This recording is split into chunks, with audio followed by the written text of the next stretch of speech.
again, my question is, yes, there are other things, but speaking as intelligent black men or classic men, or just men in general, I didn't want to have a son or a daughter. I just wanted my child to be healthy. I didn't really care. I worried about everything else as it came. But looking back on it now, if I had to figure out how to style my daughter's hair, I'd be completely lost. I'd be on YouTube trying to figure it out when it comes to teaching her discipline, when it comes to teaching her how to work, when it comes to teaching her how to protect herself. I would have to change 98% of what I've taught my son. And him being a knucklehead a teenager, he's still not getting it. But that's something different. Right. So I guess my question is, or my contribution to the conversation to try to move things forward would be: is it right for us to treat our daughters differently than we treat our sons? And if so, and why or why not? I I don't see how you can avoid it really. Same. Um, you know, I like I said, my nephew is 14, but I do have a niece that's 4, and it's a totally different attitude and activity that I have with her. Um, of course, it's more of a gentle nature. You're not trying to teach her hard lessons, even though she's rough because my nephew plays with her like a little boy. But I don't know, Rick. I think I would be like you on YouTube trying to learn. If there was an absence of a mother, um, that would be something that I would have difficulty with. Now, having said that, one thing that we can do as fathers is teach our daughters how they should be treated by men. I know my cousin. I have a cousin same age as I am. Her husband, before their daughters got out into the world, he did everything for them first before any little boy could. Like he took them out on their first date, gave them their first Tiffany necklace, and just really, showed them what they should be expecting from men. And as a result, they don't have a hard time dealing with these young guys out here because they got to step to them correct, or they can't get close to them. So I think as men, we can teach our daughters what they should expect from men, but in terms of mental health and what they need to know as a woman, I don't know. I don't know what to do about that. Hmm. You definitely have to treat them different, not because better or worse, but because it's two different situations that we're talking about here. So it would be unfair to one over the other if you had one style of parenting that you applied to both genders. So you definitely have to split it up. There are some things universal: hard work, respect for people. But when it comes to, again, like I mentioned earlier, okay, a woman in corporate America gets treated than a man in corporate America. Is it fair? Absolutely not. Is it the situation we're plagued with? Absolutely yes. So you have to approach it differently based on what you're dealing with. It would be the same thing of saying teaching math to a student who is advanced in it versus a student who has special needs. You can't teach at the same speed. You can't teach the same way. You have to present it because people learn differently. So, I mean, raising, a son versus a daughter kind of has to be approached the same way. I think that's why so many kids are messed up in the school systems now. They kind of have one style of teaching and just apply to every kid. And, some are on the wave and others are falling behind. But that's a different story for a different day. Okay. Okay. Oh, wow. That's a tangent we can really dive into. I'm not going to dive into that one today. Let me ask this: when it comes to dealing with the opposite sex and the sexual part of being a man, no, I don't. I'm sorry, the sexual part of being an adult. I believe we can all concede that men cannot teach that to daughters. That's something we're not equipped to teach. I dare say the birds and the bees is probably the hardest conversation I had to have with my little boy, because he started asking me stuff that was in the book, and look, child, it's really not that complicated. My question is, as it pertains to learning and understanding of everything from sex to defense, in the absence of the opposite parent, what are some things we can do that would, well, let me ask this: is it right that we differentiate our teaching methods for our children when it comes to defense, when it comes to sexual behavior, when it comes to romance, um when it comes to how we teach them to perceive themselves? Because I guess what I'm getting at is, how do we avoid a culture where we have the next generation believe they are more important than everyone else around them? Without like how do we find that balance? You know, I really feel for the next generation. It's such a tough time for them for so many different reasons. I think you have to start with two things. Your main goal is to make sure they're safe in the world. That's one. And the second is that they make good decisions for themselves. Um, and that's going to be different for a young man and a young woman. And case in point, let's say that you have a young couple, they're out, and there's a gentleman that's disrespecting the young lady. Now, of course, you want to teach the men to be protectors, but at the same time, if a situation like that escalates to the male, there's a chance of violence. A lot of times, women can de-escalate the situation before it gets to that point. Not saying that you don't step in and be a protector, but the goal is for both people to get away safely. You understand what I'm saying? So what you teach a young lady to do in that situation is going to be different than what you teach a man to do in that situation. I'm just using that as an example. But I think, you know, the common theme is you want them both to be safe and healthy and to make right decisions. In the case of having sex, you know, you're not going to stop people from having sex. But what you can do is say, if you're going to do it, you know, protect yourself. Or what I tell young ladies is, that's the most precious thing that you have. So instead of giving it away, you know, if you're going to do it with someone that has earned the right or deserves to have you, and then protect yourself. It's just, different lessons, but same results. Be safe, make good decisions. Hmm. I would say, like I said, when it comes to sex, romance, dating, all of those types of things, you definitely there are always going to be universal lessons like respect, for yourself, respect for the other person. But then when it gets more down to some of the specifics, it does have to differentiate a little bit. And there are other ways to kind of ease that blow. So if you are a man talking to your daughter, or, mom talking to your son, there are even different resources. Like we were talking about this whole night, asking for help. There are videos. There are pamphlets. So it could be one of those things where, maybe y'all watch something together, or y'all go to some type of community workshop class on it, or just something. And then you kind of have your own follow-up discussion. It'd be the same if your child, for whatever reason, you and your child are watching an R-rated movie together and they got a little bothered by some of the images. Most parents, you would hope, would go back and have a discussion about what they just saw. So, in my opinion, that could also be another alternative for those who feel uncomfortable maybe tackling it by themselves. Okay. Did you have any input on how do we avoid having the social bubbles for our children, or having those bubbles develop to a point where they are the most important person? That's what I was listening for. Okay, got you. I'm sorry, I took us off subject. Yeah. Let me speak to that real quick, Jonathan.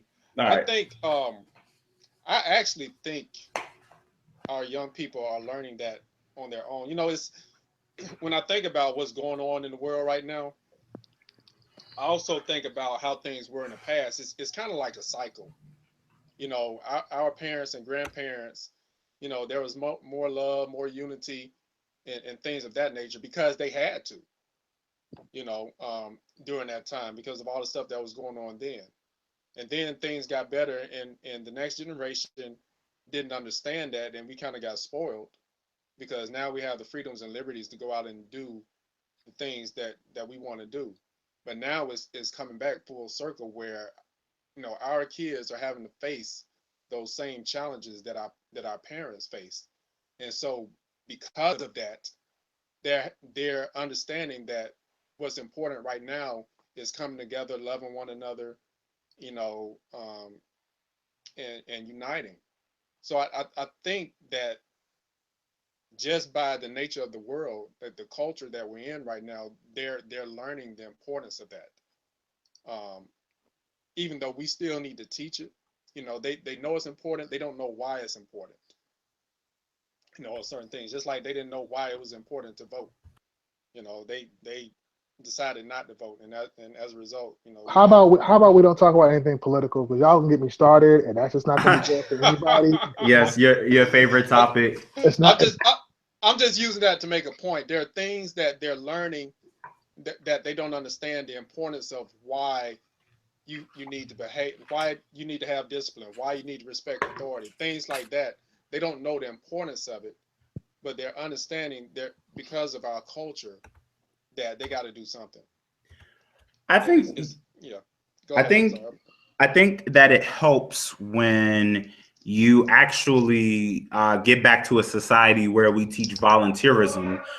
There's kind of an issue nowadays where most people just work a job, if that, and then they go home. You know, everyone's so tired. Most of us are, as we say, overworked and underpaid. So there isn't always a lot of extra time that you feel like giving to outside things. So for example, I could probably argue that in a neighborhood with maybe 100 houses, just hypothetically, maybe only 15 of those houses are part of that local neighborhood association. Even outside of the neighborhood association, just a regular organization in the community, whether that be a fraternity, sorority, some type of special interest group where there are a lot of community service projects and things like that. You just don't see a lot of adults doing that anymore. I know at my last get together with my family, we had that discussion. I was saying, you know, most of you all could really volunteer locally, go to a school, something, and just, you know, really help out. So kids of today are not seeing the example because it's not happening at home. For some of our listeners who, you know, usually leave comments, I really urge you to think of everybody that you call in your inner circle and ask them how many of them are involved in some type of community association or something that requires service, giving back, something of that nature.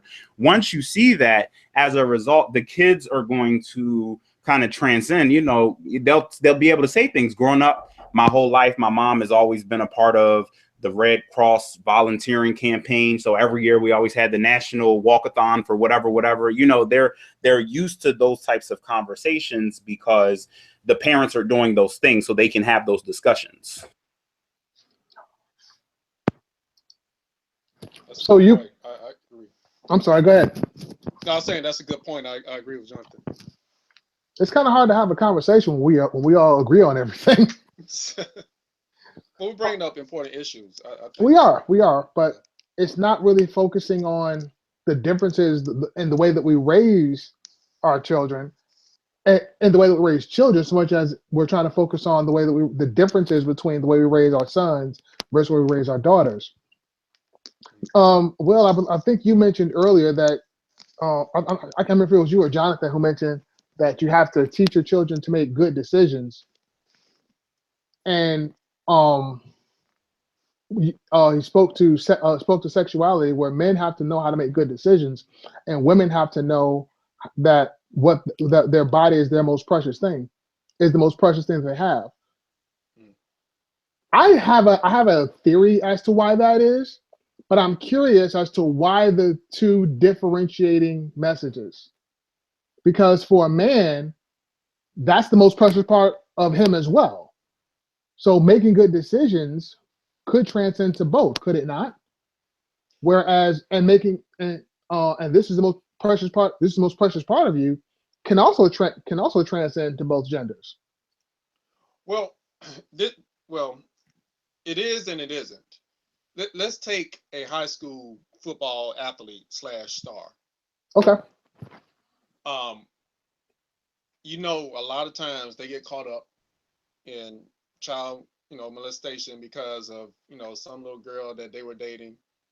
And then because of, their popularity, they get taken advantage of. And then all of a sudden this guy's in jail for a year, or so, and possibly have messed up his college career.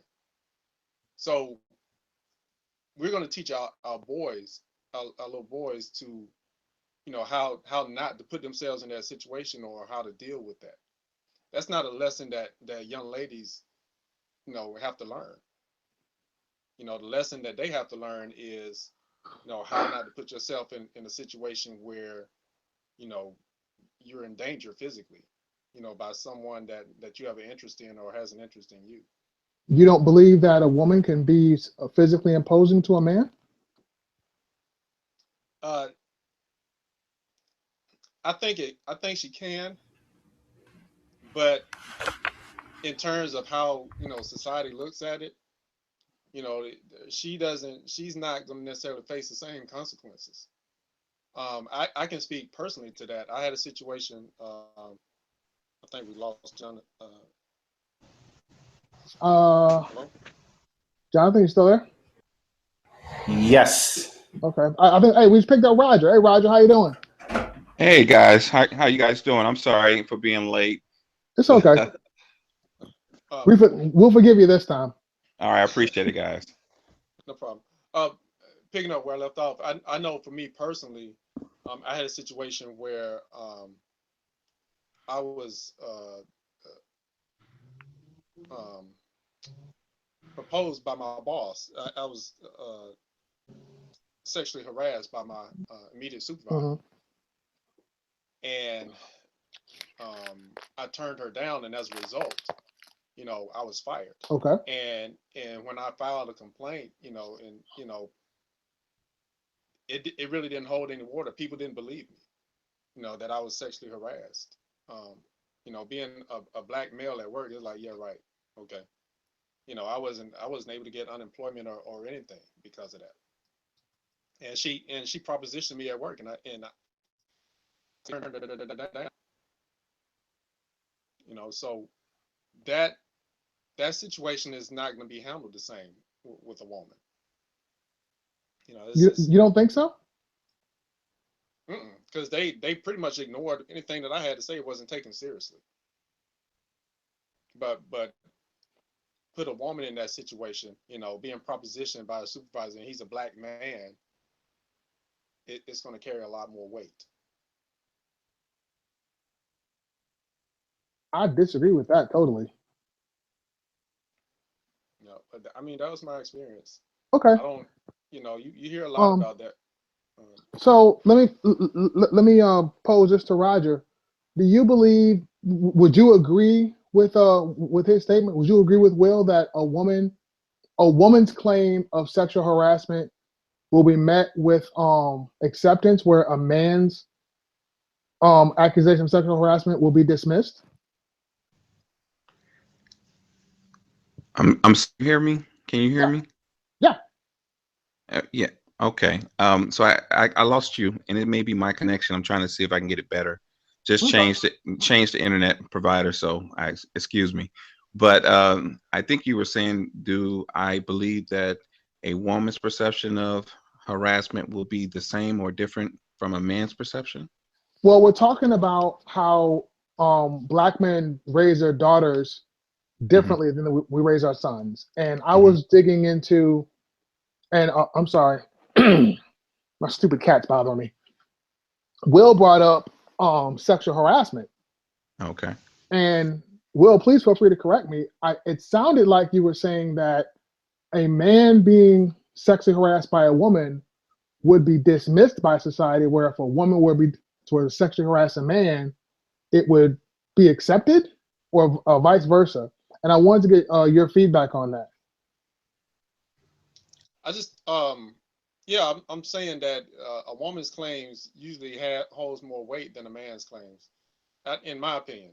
In my Okay. opinion, I was totally disregarded um, Okay. with my claim. But in terms of getting back to in terms of how we raise our children differently, if to prepare them for such situations, I think it's a lot different. You know, it yeah, and using that as an example, or the high school football player who got put in a situation, you know, Okay. yeah. So, It's- but you wouldn't say the same. So, if you were to have someone who's on the female wrestling team who was physically opposing to, let's say, a guy on the chess team, you don't believe that would hold the same amount of weight? Because in both situations, both sexes, both sons and daughters, have to know how to protect themselves. right. So teaching the daughter that her body is the most important thing should also transcend to the son, and telling the son to make good decisions should also transcend to the daughter. But when you say that that when your boss sexually harassed you and it was disregarded, I'm not saying it didn't happen. I'm I'm trying to understand how if it were a woman it would be different, because from the victim point of view, you know how to protect yourself. Your daughter or your female counterpart would have to have that same knowledge, would she not? I'm not saying that it's not important that both genders learn those lessons. Yeah, for a man, you know his body is one of the most precious things that he has as well. Okay. But we don't necessarily have to worry about. Actually, there's not a worry of um what am I looking for? Of there being any physical danger or things like that, unless you're talking about transmitting a sexual disease, and then in that case, then you just protect yourself, as opposed to a woman putting herself in danger, because a male is going to be more stronger and more dominant. Well, if I can say this, Go ahead. um, I actually was in that same position as well, Will. Well, I was on the job, single man, and I worked in a call center with mostly young ladies, young women. And actually, I had a stalker on the job. And it was a situation where I met the young lady. And I was really into her. And I told her, whatever we do, it's between you and I. But of course, she didn't keep it to herself. She went and told everyone. So it came to a situation where I stopped fooling around with her. And because she went ahead and told everyone about our business, women were interested. And so now I have young ladies approaching me. And not gonna lie, I was a little bit younger and I did what I did. However, it came to the point with the young lady who I was originally dealing with. I mean, she was just bad mouthing me to the point where it started of going floating around the office. He's no good. He's this. He's that. And I try to curb it off as men do. We just brush it to the side. I didn't. I'm not one to repeat my business and put my business out there for everyone to know. But nevertheless, it got to the point where she had the perception of other female supervisors. And well, let me just say this, not because she wasn't a supervisor, but she had the perception of, or she got into the ears of other female supervisors who started to look at me as, uh, you know, a shady character per se, due to the fact that her and I didn't have a working relationship. So she went and started telling other folks, and they started looking at me like, giving me the side eye and all that good stuff. And it started to affect, my job, not as far as my performance, me working and doing what I needed to do, but these are the same folks that I had to, besides meeting my metrics, I had to please these folks the office politics, and these female supervisors were the people that had the final say so on me getting raises, promotions, things of that nature. So her doing this actually hindered me for a minute. Kind of stopped my growth per se, my acceleration within the company. I actually had to go and speak to HR, and they actually had to put the young lady on some sort of restraining order while we were at the job.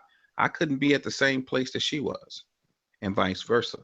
Okay, let Now, me ask you this. I'm going to cut you off. So when you went to HR, they took your accusation serious, right? no, that's what I was about to get at. Oh, That's they what I was did about not. to, Okay. not originally. Not originally. They didn't take it serious. It was just after, I mean, I had to do I had to basically lead them to the path of seeing what I was going through Right. while being on the job. So no, it wasn't done automatically where, oh yeah, we take your word for it. They were looking at me like you're a grown man. You can handle your business. Why is this young lady affecting you that way? But if the roles were in reverse, because what happened was, long story short, I actually met the person I married on the job, my first wife. We're no longer married. But this person, she was the person I first dealt with, who was hurt about the situation and all.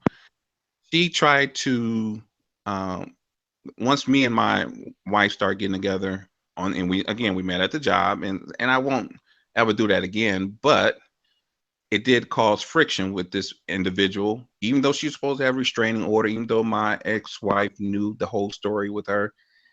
This woman put it out there and really just made it terrible for me and her to even have a relationship on the job. Not to say that we were, kissing on the job and all that.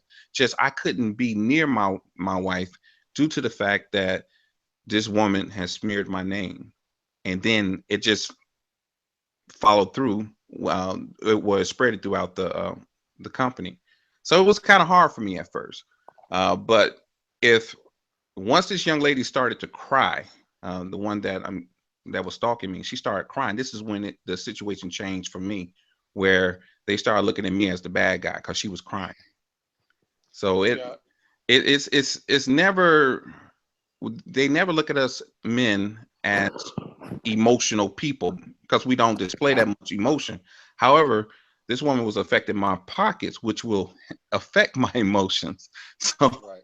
Right. so that's what my experience was. So I agree in a sense that yeah, they will look at it, but not initially. It takes some time for someone to it takes that right person to really just trust that you're saying what you're saying is true, to get to review it and make a decision to help you. Yeah. But not And it's not the same way for women. I don't want to go off subject, but I mean, I just want to make a point to that. It you got to, at least you had some type of, I don't know what you had to do to convince HR that it was serious. If you Hmm. had, some type of evidence to present them. But I'm saying in the absence of evidence, when it's just someone's word against another, Hmm. it's not going to be looked at the same.